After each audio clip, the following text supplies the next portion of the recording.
今次同大家煮一個減糖又好味嘅無水雞髀白菜煲。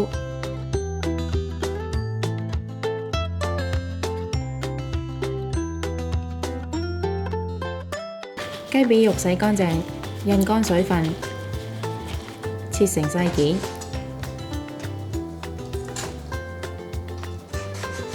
然後用鹽、料理酒、麻油同埋胡椒粉醃10分鐘備用。大白菜切片，薑同紅蘿蔔切絲。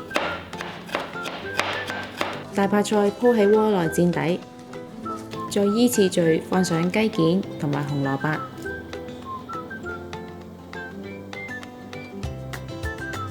之後就可以隨意放埋剩低嘅材料。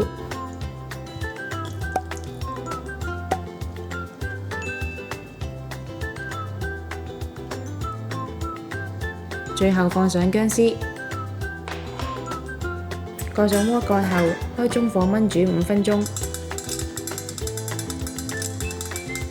中途打開鍋蓋翻動一下，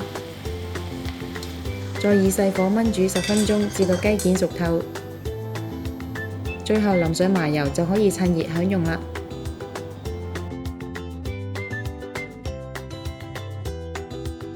鍾意我哋條影片嘅朋友可以 Like、Subscribe、Share， 同埋記得撳着個鐘仔，可以第一時間收到我哋嘅最新資訊同埋影片。